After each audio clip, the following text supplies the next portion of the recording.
Hello, YNABers. My name is Jesse Meekum, and this is podcast number 25 for You Need a Budget, because you do, where we teach you 4 rules to help you stop living paycheck to paycheck, get out of debt, and save more money.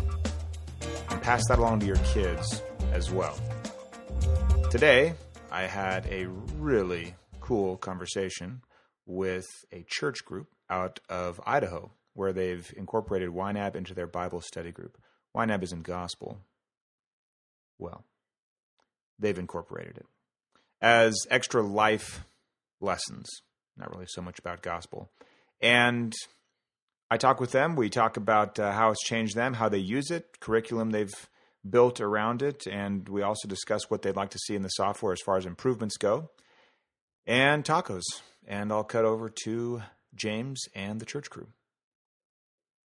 Tell me what you guys have been doing with YNAB in the last, 6 years now? It's maybe 5-6 years or so that we've been using the software and been writing some curriculum and doing some life groups. Yeah. Now tell me, what are the life groups? So people that have no idea what that means. Life groups are Bible studies where a group of people get together outside of church, outside of Saturday, as a point to connect and interact with one another, build relationship. So some are really they're not as intense, they're not as discipleship oriented. So like money versus talking about how to read your Bible. So we've got a couple of different ones. Okay, so one of the topics of these life groups is money. Yes.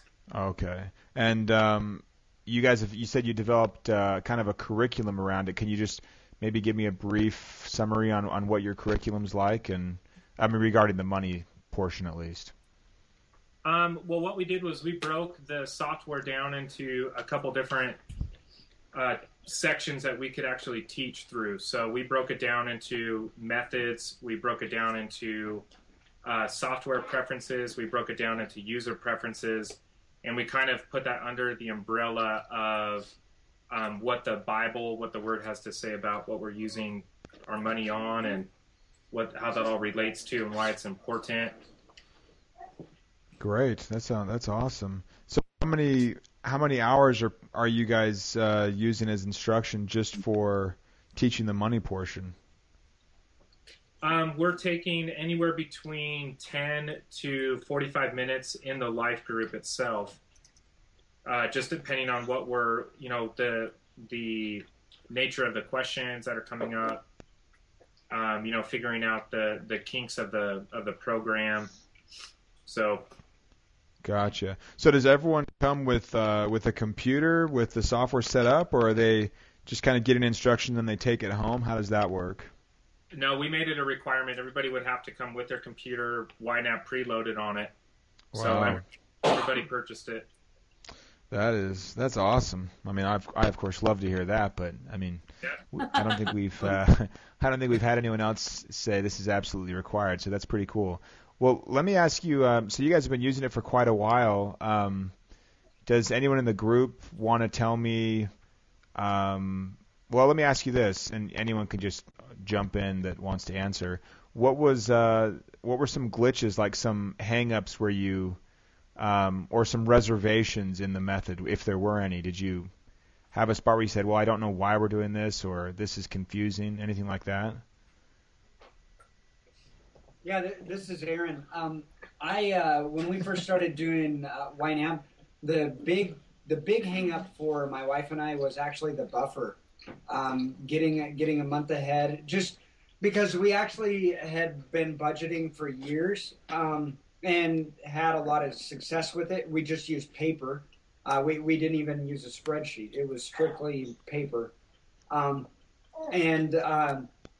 get to the point of being a month in advance and everything like that, it took a little bit of change, and it took a few months to really see the value in it. So that was probably the only hang up that I can remember. And we've been using it for 3 or 4 years. So you've been rolling with the buffer now for a while. So what was the turning point, or what did you experience where you said, okay, yeah, this makes sense, or I see this, I get why we're doing this now? I think the big thing was, we would budget a paycheck every other week. And like I said, had a lot of success budgeting. And the big thing for us was just actually seeing the value in it and saying, oh, well, maybe we only have to do this once a month instead of, twice a month. We can figure out our budget completely in advance, and then we're done. Nice. So, and it's been really, really nice. Very cool. We've this is our second year, I think, with a fully funded buffer. Nice. And never going back. Never Going back. So one thing it did was it just kind of helped you consolidate your processes down to one, a monthly process. Yes. Yeah. Very cool. We still work on the budget a couple times a month, just as far as like putting in receipts or downloading transactions or whatever. Mm-hmm. But as far as a lengthy budgeting meeting, so to speak, with my wife and I, it's once a month, and sometimes it's just one of us will sit down and do it, and then we're done. Yeah, very cool. Cool. Does anyone else there have anything where you kind of had a reservation at first, or a point where you didn't quite see it, and then through experience it kind of became a little clearer? Yeah. Hi, my name is Austin. And, hey, Austin. At first it was kind of scary, the checking account being separate from the budget. We did like an Excel spreadsheet before. And so I was nervous about like, well, where's the money at? And like, it was hard to bridge the gap between the checking account and then the budget. So that was kind of scary at first when we first got the program. We were unsure about like are we going to actually have money? Yeah. Or is they going to just disappear? So that was kind of scary at first. Yeah, we're constantly telling people, don't worry about your account, just worry about your budget, and it's definitely a change in thinking. So very cool. You guys, you've been paying off debt, doing anything like that? Yes. Yeah, who said that so excited? What was that sound? That was me. My name is Jamie Lynn. I'm Jamie's Hi, Jamie wife. Lynn. When we got married 3.5 years ago, James came into our marriage with $15,000 in debt from one car. That's a nice car. Was a terrible. He bought a new car and then wrecked it, and the insurance had lapsed, so it was repossessed, and then we were paying for it. Oh no! And we started YNAB. Like the week that we got back from our honeymoon, we started a financial group with using YNAB. And we were able to pay off all of that debt within 2.5 years after we got married, using a budget, using YNAB. Awesome. And then build our buffer. So very cool. So the debt's gone. Yeah, all gone. All right. Congratulations on that. That's awesome. Yeah, I think it's great. You guys started off your marriage with a budget right away. It's like you don't know any different. So that's very cool. Yeah. Very cool. Sorry, who was that over there? That was Austin. That was not me. Aaron, be quiet. I look up to no one.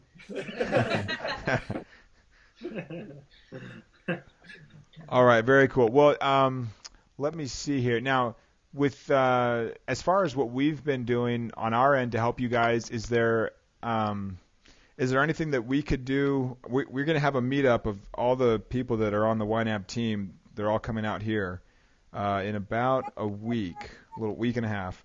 And we're going to be discussing kind of local groups that are meeting up. A lot of churches are doing that. And I wanted to know from you, like, if you had any insights for other people that were maybe interested in starting a group. Maybe it's based in a church, or maybe it's just friends saying, hey, we want to tackle this. It could be in different forms. But do you have any words of wisdom for someone listening to this that maybe wants to start something as well? Yeah. Aaron Sperry.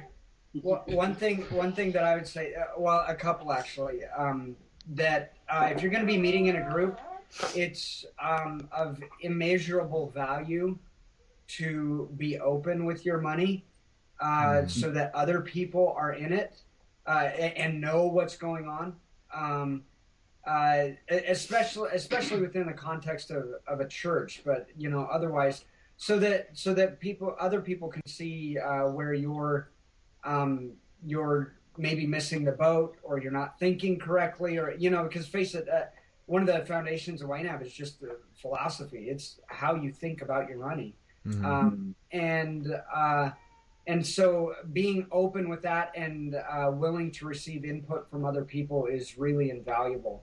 And hand in hand with that is if you're meeting in a group, having relationship, like real, genuine relationship with those that you're meeting is really important, because James has told me something's messed up with my budget before, or I've asked questions about theirs before, and that challenges relationship. I mean, money is it's intensely personal. Yeah. So to have somebody else in my budget, just saying, "Hey, what gives? You're spending a lot more money than your wife is in your personal account. Just fund money. What's going on, or whatever." It's really important to have that relationship. So those two things are huge: relationship, and then being open with your money to other people. And please go ahead. I just was going to add to that too.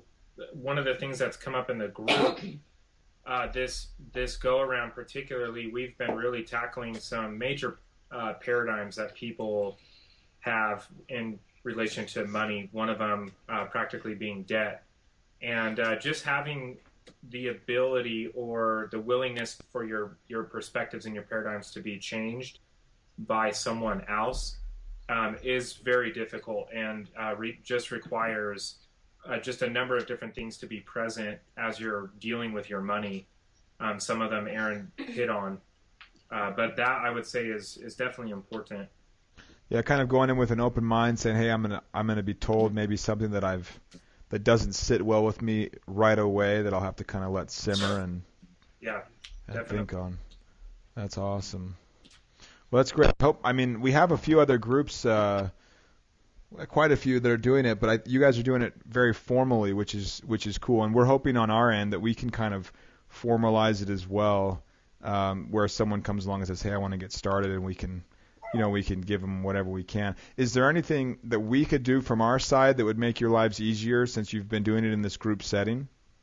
Yeah, I would say one of the things that we've had difficulty with incorporating a software program into some teaching is making it somewhat formal, having a process to go through. So we're not talking about payee settings, anytime soon. We're breaking down even the fundamentals and why it's important. So from you guys having something like some sort of a curriculum, like I know with YNAB Pro, there was actually like a user manual. It was like 100 pages or something. Having something like that for YNAB 3 would be somewhat useful, somewhat helpful. Okay, cool. So something where is it something that you'd want to hand to your group and say, "Hey, you guys should be familiar with this," or kind of treat it more as like personal, study up on this, or would you want to work through it in the class?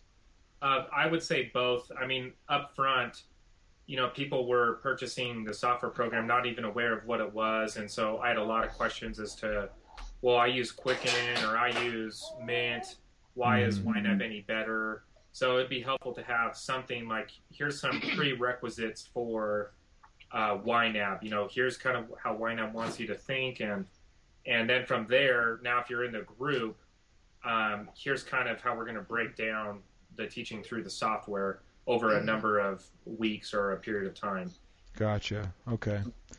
Yeah, we are. We're working on a workbook where people could kind of walk through not just the software, but it would kind of walk them through their money and have our methodology applied to their money.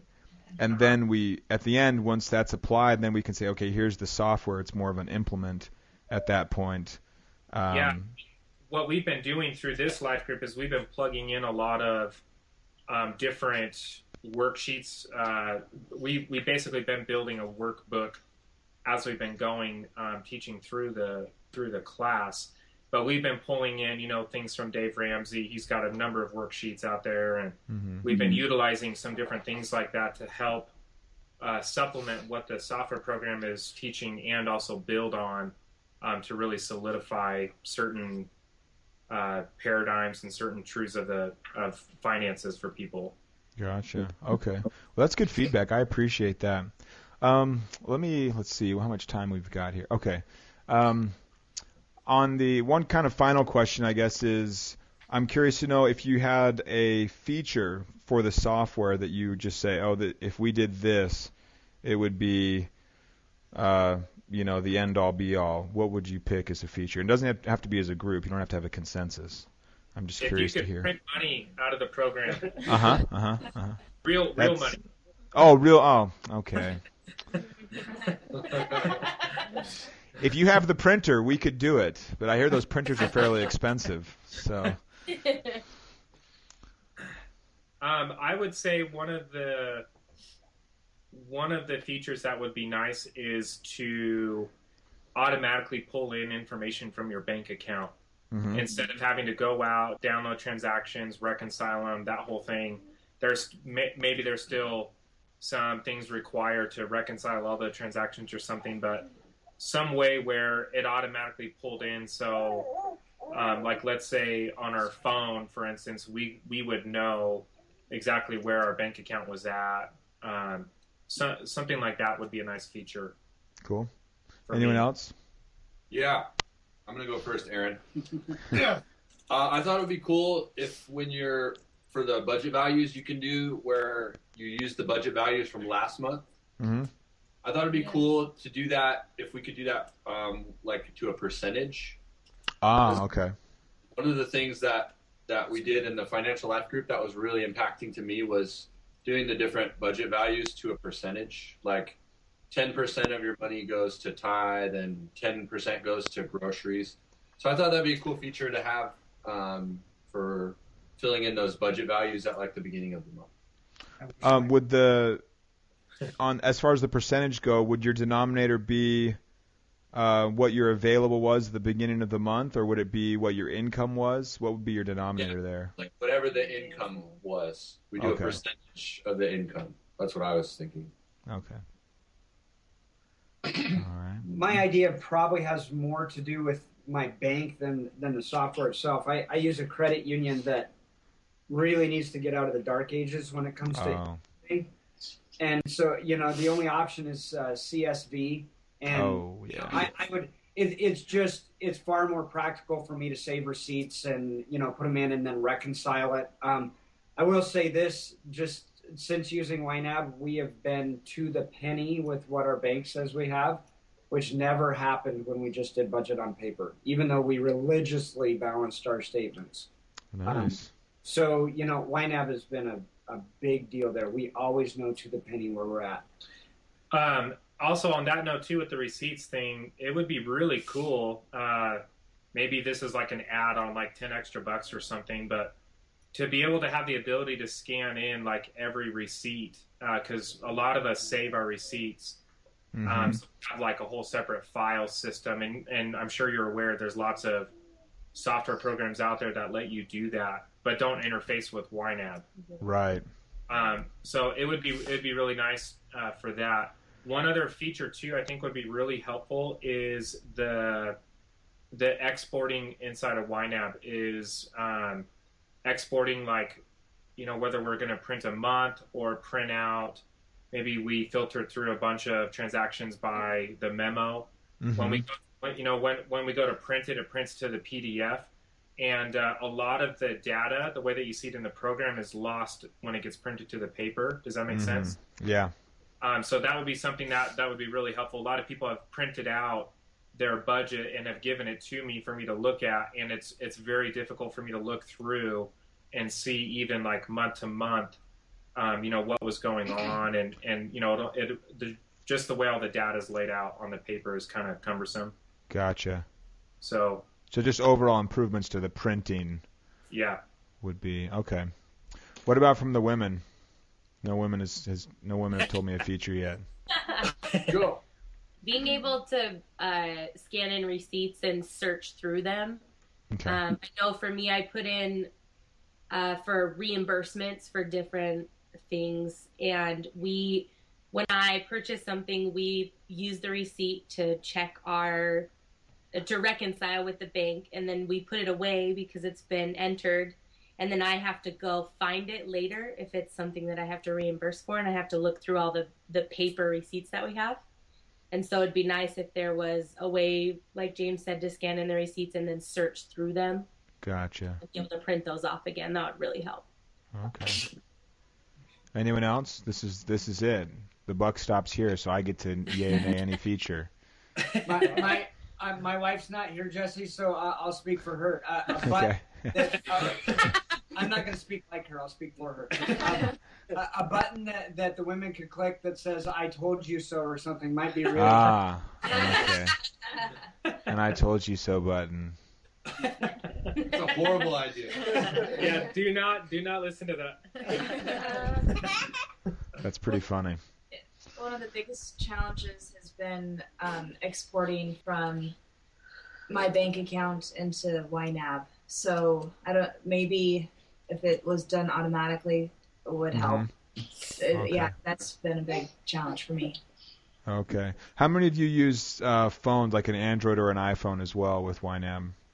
We do. I do. One. I think we've got 3 or 4. I do. That's something I was going to say. I Yeah. think, This is April, Andy's wife. You didn't meet her at the beginning. Hey, She's all April. the way over here. I love the mobile app for my iPhone. I love it, but I still think it's too expensive. Uh-huh.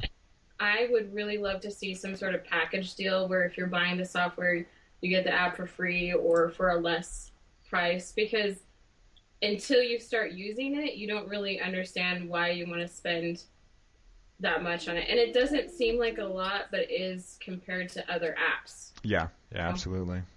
And but I think it's a great app. And unfortunately, you can't like pay for it and then add money to it later. Like I might be willing to pay more for it now than I was in the beginning. Yeah. I'm like, if you have the software, you already put out money for the software, and so it'd be nice to have the app either for free or only be able to work if you have the software or something like that. Uh-huh. I think what we want to do is the version you have now, we want to keep that as a paid version and keep improving it. Like we want to roll out features for that where you can edit transactions, where you can, like any transaction, where you can edit the budget amounts, where you can view your budgets from month to month, and basically start to roll it toward a full-featured standalone piece of software. But when we do that, we'll still keep it as for pay. We'll probably increase the price once it's a standalone piece, and then we'll release a free version, probably much sooner than that, that will be basically what you have now, and it will just be like transaction entry, just very streamlined and just that one function that we'll do for free. And if someone wants to get more functionality, like editing their budget or doing everything on their phone, then we'll probably just try and sell them the version you have now when it, later on down the road. So, but yeah, because we all agree here, we really want to make it free, to be honest, in its current form, but we don't want to, but then we want to release a version later, but we don't want to charge everyone that's already bought. So we have to basically build out a new version that's free and then roll it that way. But yeah, I agree with you completely. So that was the first correct answer. No, I'm just kidding, guys. That was, okay, cool. Do you guys have any other questions for me or anything else that you think we should talk about? When does YNAB 3 come out? YNAB 3 is already out. Oh. When does YNAB 4 come out? YNAB 4 comes out as soon as we are done. Good answer. Yeah. What are, from a perspective of teaching through the software, what would be some points of feedback that you could provide? Oh, man, I'm probably the worst person to ask. Aaron and our teachers that teach the webinars, they would they would definitely have more insight there. We're having a lot of one of the things we're going to do when we meet up is going through how to handle credit cards. I don't know where you guys stand on if you use them and pay them off, if you just don't use them at all, which is the simplest approach. But, we have a lot of people that use them, and they're trying to pay them off, or they use them and they pay them off all the time, or they do both, where they're using it and trying to pay it off at the same time. And teaching someone how to use that in the software has been pretty difficult up to this point. So that's something that we're going to address, and I'll probably have you'll see features come into the software that'll help people with that. Do you guys use credit cards at all, or is everyone off, cut them up? What's your status there? We James and I have had credit cards before. We don't have any currently, but when we did, we had, I think, 3 that we were keeping track of that we were using and then paying off. And for me to use the software, and I'm not the one who does most of the entering and actually using the program, but when I did use it, that part it seemed really complicated to put in and keep track of your balance and how it was changing, plus the interest. It seemed very complicated to me. I just wanted to stay away. Right. Yeah, I agree. I totally want to stay away as well. So we're going to try and address that. That's probably our biggest teaching point right now, Jared. That's pretty tough, or James, that's pretty tough. Yeah, we as a congregation, we are encouraging everybody to get out of debt as quickly as possible, and to not go into more debt. Cool. So we've really kind of drilled that into what does debt mean? Is this debt okay? Is this debt not okay? What's the Word have to say about all this? So in the midst of all of that, we have just varying, amounts of debt and types of debt, different paradigms and different ideas. So we kind of, through the class, just so you're aware too, we have not utilized the software at all through anything with debt at all. We have definitely talked about debt and getting out of it and what that looks like and how to account for the transactions, how to do like transfers from one account to another, how to set it up as an on budget versus an off budget. Mm-hmm. Like just a little tweak that we made teaching through it was we wanted everybody's debt to be an account on the left side so you could see it and relate to it as you were paying it down all the time, instead of having it inside of a master category or a subcategory account.